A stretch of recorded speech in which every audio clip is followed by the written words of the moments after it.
Coucou les beaux soleils et bienvenue pour une nouvelle review. Aujourd'hui, je vous présente avec joie le chemin de Sophia, 45 emblèmes à méditer pour rêver et grandir, de Thomas Grison et de Sophie Bruna aux éditions C'est pas du S, que je remercie fortement pour l'envoi de ce jeu de développement personnel qui est très bien fait. Alors, je vais vous montrer du coup comment ça se passe ici. Pour la 4e de boîte, comme j'aime à le dire. Donc, le chemin de Sophia s'appuie sur l'héritage que les symboles nous ont laissé au cours de l'histoire.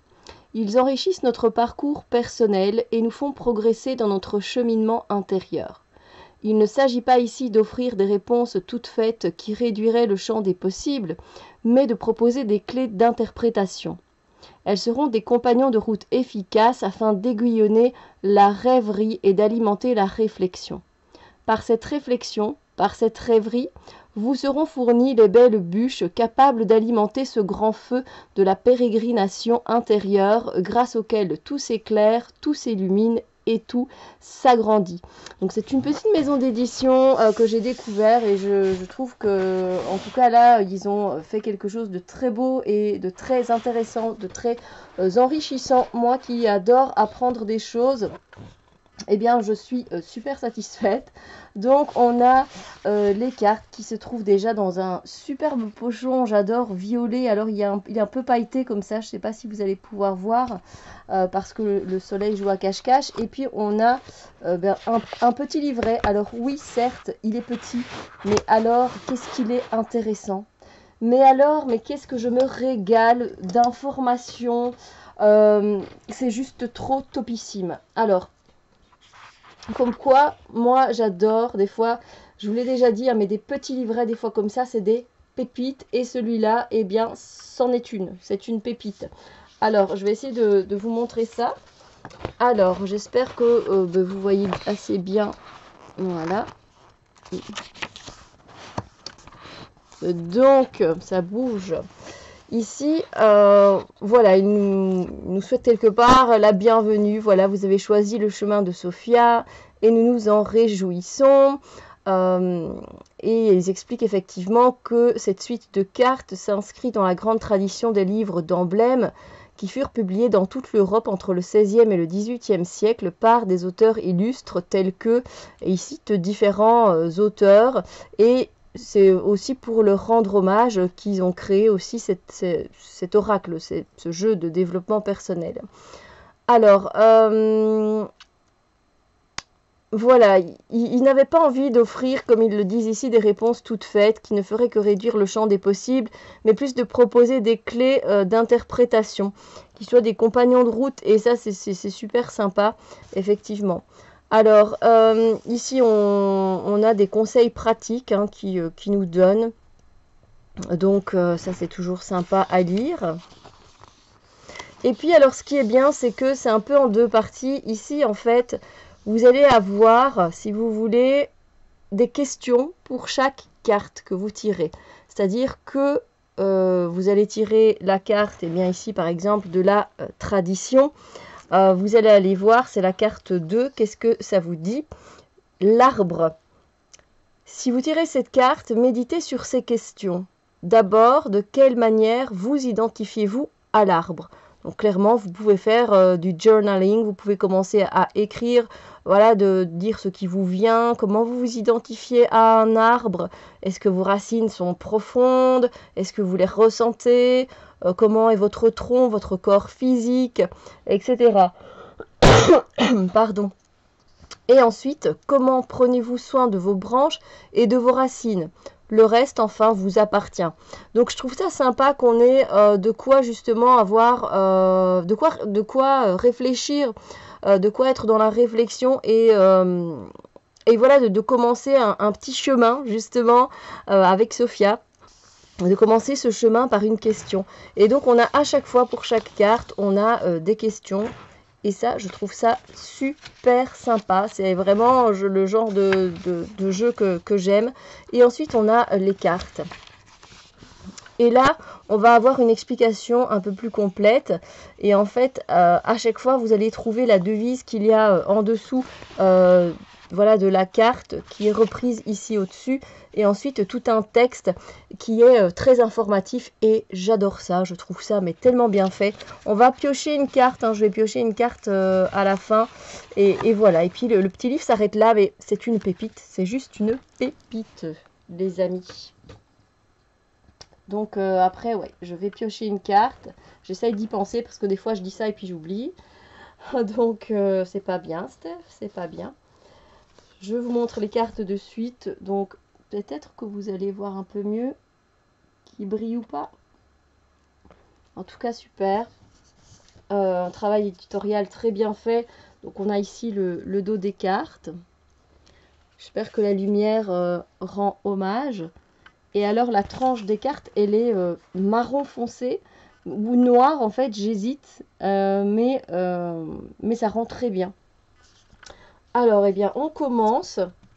Alors, rien qu'avec la carte, vous avez plusieurs façons de travailler. Donc déjà de 1 avec le livret, bien sûr, avec les questions qu'on vous pose, et puis après aller voir un peu ce qu'on raconte aussi sur cet emblème.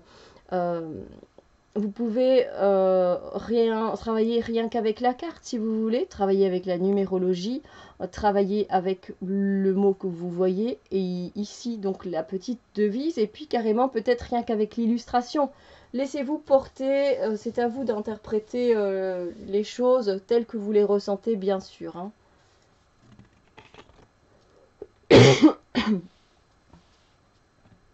Alors, les dessins, ils sont simples et ils sont beaux, pour moi, en tout cas.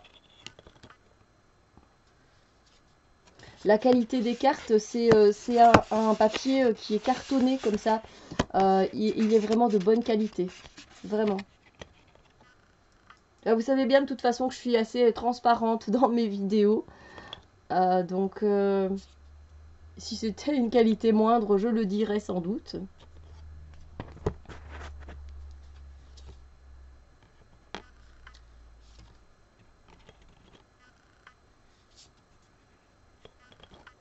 C'est pas un jeu de développement personnel que j'ai encore vu beaucoup circuler.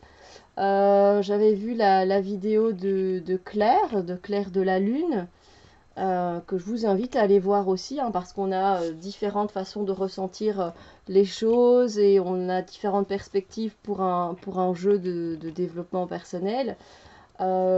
Clairement, oui, vous pouvez vous en servir en tant qu'oracle aussi.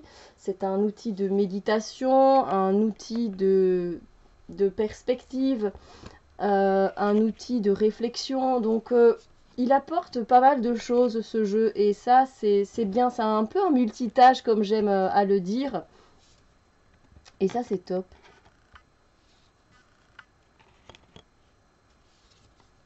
Ça peut être aussi un conseil du jour, hein. Si vous avez besoin d'un petit conseil pour votre journée, vous pouvez venir piocher une carte, tout simplement. Vraiment trouver la manière de travailler avec ce jeu, mais il y en a vraiment beaucoup. Et le livret aide à ce qu'il y ait plus de moyens de faire, en fait. L'impermanence, c'est super. En fait, moi, je suis conquise par ce jeu et dans la façon dont il a été construit et dont il a été réfléchi.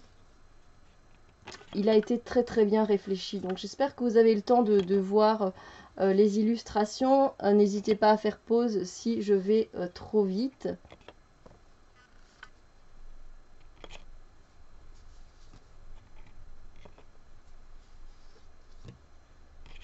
J'aime beaucoup. Moi, le bord ne me dérange pas. Voilà, tout est bien fait. Vraiment, j'aime beaucoup. Oh, c'est super beau. L'harmonie, je suis la maison du miel. C'est un jeu qui est assez aussi psychologique. Hein. Voilà, vous allez peut-être vous retrouver face à des croyances, face à des comportements que vous ne pensiez pas jusque-là, j'ai envie de dire. Parce que ça dépend, voilà, jusqu'où vous allez aller avec ces cartes, comment vous allez travailler. Mais si vous travaillez de manière un peu plus profonde et avec le livret et avec les questions qu'il propose, vous allez, voilà, vous allez un peu gratouiller et vous risquez d'aller un peu plus loin hein, dans le développement personnel, sachez-le, et du coup ça devient beaucoup plus psychologique à ce moment-là. Mais voilà, très intéressant. Vraiment, moi je suis conquise. J'espère que vous aussi. Après, je vais tirer une carte maintenant. Voilà, alors elle se mélange très bien. Je ne vais pas pouvoir le montrer ici à la vidéo parce que je n'ai pas assez d'espace. Mais, et vous pouvez entendre hein, qu'elle se mélange assez bien. Il n'y a pas de souci avec ça. Donc une petite carte pour quand, voilà, pour quand vous viendrez voir cette vidéo. Vous aurez un petit message et je vais évidemment utiliser le livret. Comme ça, vous aurez une idée de comment il est construit à l'intérieur pour le tirage d'une carte, par exemple. Hein. Voilà, un message pour ceux qui viennent regarder cette vidéo pour le moment présent, tout simplement. Et on a la carte de la fidélité par tous les temps. Waouh! C'est assez intéressant parce que là, effectivement, on voit bien que les temps sont mouvementés. Et que c'est pas toujours des périodes très gaies à traverser. Alors je vais fermer peut-être un rideau. Voilà. Donc par tous les temps, ça c'est super, c'est un peu de travers ici. Alors je me permets du coup de prendre le petit livret et voilà, si vous avez envie, vous pouvez prendre hein, pour le fun, pour faire le petit exercice, donc c'est la carte 25.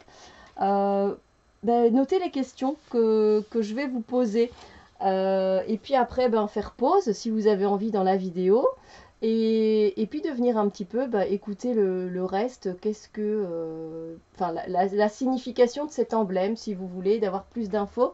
Peut-être que par rapport à ce que vous aurez écrit en répondant à ces questions, vous allez vous retrouver dans la signification de la carte, hein, dans ce qu'on nous propose au niveau du symbolisme. Alors, le navire dans la tempête. Si vous tirez cette carte, méditez sur ces questions. D'abord, quelle est la nature du voyage que vous accomplissez? Donc d'abord, quelle est la nature du voyage que vous accomplissez? Ensuite, comment vous employez-vous à garder votre cap? Ensuite, comment vous employez-vous à garder votre cap? Le reste, enfin, vous appartient. C'est super intéressant. Et ensuite, je viens vous lire donc la carte de la fidélité. Donc vous voyez que on parlait plutôt de voyage hein, juste avant. Et là, on va voir un petit peu ce que ça raconte. Alors, le navire a inspiré de nombreux mythes. Il est, avec Ulysse aussi bien qu'avec le capitaine Cook, l'emblème d'un voyage qui, par les aventures qu'il suscite, permet à la fois d'explorer le monde et de se découvrir soi-même. Il favorise la connaissance sous toutes ses formes, et cette forte dimension initiatique n'est pas sans rapport avec la portée toute matricielle de sa coque. Pardon. Quelle qu'en soit la durée, tout voyage à son bord reste donc une forme de gestation dont on ressort différent ou renouvelé. Au début du christianisme, le navire a souvent été considéré comme une figure de l'Église. Il est ainsi au milieu d'une mer hostile ou d'une forte tempête, pareil à une communauté chrétienne qui, au 1er siècle, fut régulièrement stigmatisée ou martyrisée. Du point de vue architectural, on notera aussi que très souvent, la charpente des églises affecte la forme d'une étrave. Ceci permet d'insister sur la mission de guide spirituel que l'Église s'est assignée, mission qui consiste à mener l'ensemble de la communauté à bon port. Le pilote ici est donc comparable au bon berger qui protège son troupeau et le mène à la bergerie. Dans la Bible, l'arche en laquelle se réfugie Noé, sa famille et des représentants mâles et femelles de toutes les espèces animales, reste sans doute l'un des prototypes les plus fameux d'un navire décrit ici, non seulement comme lieu providentiel, mais aussi et surtout comme une image idéale et microcosmique du monde en mouvement. Face au déluge, l'arche affirme la persistance de la vie face à la mort, et elle est aussi révélatrice d'un état d'esprit qui, quelle que soit la force du vent, s'emploie à maintenir le cap de ses engagements. En ce sens, le navire reste assurément une figure de fidélité, de la fidélité. Je trouve ça super incroyable ce qu'ils ont réussi à accomplir. Donc Thomas Grison et Sophie Bruna, franchement je vous remercie, et puis la maison éditoriale qui les a aidés, qui les a soutenus, je trouve ça génial. Encore une fois un grand merci. J'espère que cette vidéo vous a plu, n'hésitez pas à liker si c'est le cas, et on se retrouve évidemment très bientôt pour d'autres vidéos. Bisous lumière les amis.